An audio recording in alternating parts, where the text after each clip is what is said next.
At nandito na naman tayo sa ating no contact update segment para sa araw na ito, August 4, 2026. Alamin natin ang real-time energies ng person mo. At titingnan natin 'no, kung ikaw ba ay kanyang nasa isip pa rin, may feelings pa ba siya sa'yo 'no. Pero siyempre sa mga gusto lang ditong tumambay 'no, paalala lang na puwede pa ring mahagip ang inyong energy. So puwede niyo ring i-pause ang video na 'to for a while para isipin yung specific person if meron at i-resume back niyo na lang once na tapos na kayo. And hi sa ating mga bagong viewers, my name is Yan, returning instant buyers. Thank you sa inyong walang sawang love and support for me. At kung din pala meron pa tayong isa pang channel, link down below lang sa ating description box. So, real-time energies, ibig sabihin energy niya po today, hindi po yesterday, hindi rin tomorrow, pero ngayon, no, more likely. Iniisip niya ganyan, feelings niya about you. So, let us. Archangel Michael, thank you so much. Guardian Angels of Collective. Can we get messages for them, please? Para dito sa no contact situation between that person and collective. Okay, so let's go ahead. Tanggalin natin. Commercial. The energies, tingnan na natin. Meron ditong 6 of Wands. 6 of Cups. Hangman. Justice. 5 of Cups. 8 of Wands. Bottom of the deck, we have the Ace of Wands. 4 of Swords. And the 3 of Coins. Ngayong araw na ito, hindi ikaw ang iniisip niya, pero nakikipag-usap siya with this 8 of Wands energy. Nakikipag-usap siya ngayon sa isang person na malapit sa'yo. Pero don't get that wrong. Hindi niya yun nililigawan, hindi niya yun pinapakitaan ng any romantic vibe, no? Pero, yung tao na yun, no, ay pwedeng sinusuyo niya kasi hihingi siya ng pabor na may kinalaman sa iyo.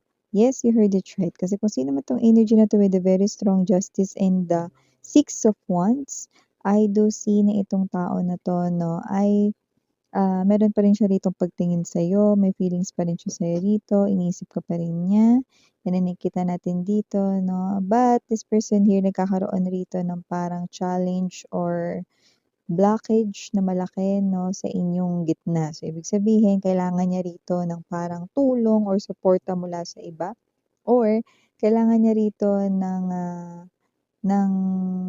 isa pang person na magiging source or bridge sa inyong dalawa, okey? Pero dahil nakita natin dito 'no, na puwedeng konti lang yung mga kaibigang pinagkakatiwalaan mo na maaaring dito siya 'no, nahihirapan ngayon. Kasi ngayon kinakausap niya itong tao na 'to, pero yung iba sa kanila puwedeng nung nakaraan pa nila parang tina-try na kausapin ito. Ibig sabihin, puwedeng sinusuyo nila itong person na 'to para pumayag kasi nga kung ito lumalabas dito bilang close friend mo, ibig sabihin hindi madaling matibag yung wall ng tao na yun, okey? Kasi kung sino man ito, eh, puwedeng ikaw yung kinakampihan nun dahil nga friend mo siya 'no, close na parang, companion. Kung friend man 'yan, family member 'no, or someone dito na malapit sa'yo, 'yan ang nakita natin. But kung sino man 'tong energy na 'to na hindi ko nakikitang sumusuko itong person mo 'no, kaya itong tao na ito 'no, ay kanya ritong kinakausap 'no, kahit na may paandap-andap 'yan 'no. This is waiting period with the Hangman energy 'no, at, with the 5 of Cups present dito, yung person mo kinakabahan kasi parang, baka hindi na mag-reply yung person na yun, eh, yun lang yung contact niya, sa iyo, gano'ng klase ng energy or yun lang yung person na puwedeng makatulong sa kanya 'no. But with this 3 of Coins energy, nakikita ko naman na hindi niya imi-miss ang opportunity na ito. Ibig sabihin talagang seryoso na 'yan ay talagang gusto niyang kausapin para tulungan talaga siya dito. Hindi naman niya ibibigay lahat ng parang pabor na pakisabi ganito, ganyan, hindi gano'n 'no. Actually, less lang yung dapat gawin ng person na yun 'no. Paanong less miss 'yan? Like let's say because Eight of Wands ay pag-travel, pagbiyahe, okey? Puwedeng siya yung maging daan para madala ka doon sa place na baka dun kayo puwede mag-usap nitong person mo na 'yan. Or kung hindi yan travel, this is also communication, okey? Yan yung person na kayang makipag-communicate sa'yo ng hindi siya mahihirapan, okey, na what's this, mapaintindi sa'yo yung isang bagay. So, puwedeng literal na sabihin nitong tao na 'to sa'yo na kinausap siya niyan, pero parang dahil hihingi siya ng pabor dito kung mapapapayag niya 'yan. Yan yung tao na parang madali mo na maiintindihan. Kaya nga lumalabas dito na close, na companion mo 'yan. So, puwedeng ka-close na pinsan, ka-close na kaibigan, best friend, mga ganyan. Okey, nakita natin dito. Kumbaga parang kung sino yung friend na yun na lumalabas dito, yan yung person na napagkukuwentuhan mo ng lahat, ng happiness kapag may maganda sa araw mo, kahit na may problema ka, yan. Okey, kumbaga yan talaga yung friend mo. Okey, yung parang nakikinig ka talaga diyan. So, nakikita ko rito 'no, na ikaw ito na alam mo sa sarili mo na hindi niya yan mabilis makukumbinsi, okey? Kasi kung sino man 'to na friend mo, kung friend mo man 'yan, ang tingin niya sa'yo ay family or, what's this, kapatid niya na 'no. So, nakikita natin dito na kung sakaling mapapayag na yung friend mo na 'yan or kung sino man 'yan na malapit sa'yo, ibig sabihin ikaw ito na kumbinsido ka na, baka may nagbago sa kanya, sige na nga, ayan o. Kumbaga parang kung hindi dahil dun sa friend mo or dito sa malapit mo rito 'no, na companion, hindi mo rin siya kakausapin. Yun, 'di ba? So, ibig sabihin malaki yung role nitong, ka-close mo dito kaya ngayon 'no, hindi siya rito, nag-iisip ng direct sa'yo. Eh, kasi ngayon busy siya, kasi puwedeng nag-reply na yung friend mo or ka-close mo rito 'no, kasi dito nakita ko parang nag-hintay siya ng ilang araw. Alam mo yung nagpapakita sa'tin yung pag-ekis sa kalendaryo. So, ibig sabihin kunwari 'no, 2 days ago na hindi pa nag-reply yung friend mo 'no, o kaya naman 'no, nag-reply nga pero sabihin titingnan niya, eh, may pag-aabang dito kasi ito Hangman tapos Four of Swords, 'di ba pag-aabang 'yan? Nag-aabang siya rito ng magandang balita, ayan, oh. So, ano ngang puwede diyan miss 'yan. Nakita ko rito nakausap niya yung tao na yun at nakita siya rito ng pag-asa kasi itong Ace of Wands ay ang energy ng parang pag-asa, pero parang yung energy na may threat din, yung parang siguraduhin mo lang last mo na 'yan. Kapagka 'yan ay, hindi mo pa inayos talaga sasamain ka sa'kin, yun, gano'n yung energy. Ng friend mo. So, lumalabas 'no, na kung sino man yun 'no, maaaring today makumbinsi niya yung friend mo na yun or ka-close mo na yun 'no, na tulungan siya, okey, na magkaroon ng maliit na role 'no, para makausap or kausapin mo siya. Kasi nga yung iba sa inyo puwedeng iniiwasan niyo siya, kasi nga may energy ng may history ng pagkasinungaling, yun 'no. Hindi patas, hindi ito nagsasabi ng totoo. May energy ng pagkasinungaling 'no, at dun kayo parang medyo na-hurt with the Five of Cups energy, Six of Cups, ibig sabihin yan talaga yung ex ninyo. Sinungaling, ganyan, at may energy rito ng pagdating sa emotions, hindi siya emotionally available, dati. So, ganun mo siya rito naaalala, kaya parang siguro iniiwasan mo na lang siya, eh, matagal na rin naman kayo ditong hindi na kayo, 'di ba? So, lumalabas na eto kayo na parang ba't ko pa kakausapin 'yan, 'yan 'no. Kumbaga parang kung hindi dahil dito sa friend niyo na ito, may chance na hindi mo na talaga siya kausapin ever. Yung iba baka hindi niyo 'to friend, baka family member, baka parent figure 'yan, nanay mo 'no, or kapatid mo, 'yan nakikita natin dito, okey? So, lumalabas na kung sino man 'tong energy na 'to, na this person here really wants to clear the air.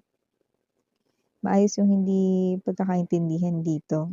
May mga bagay din daw kasi rito na parang mga nasabi na hindi naman yun totoo. So, gusto niya rin na parang i-clear din yun. Dito nakita ko na parang hindi naman na importante yun sa'yo. Ibig sabihin parang kahit ma-clear yun or hindi yun maitama, wala ka ng pakialam.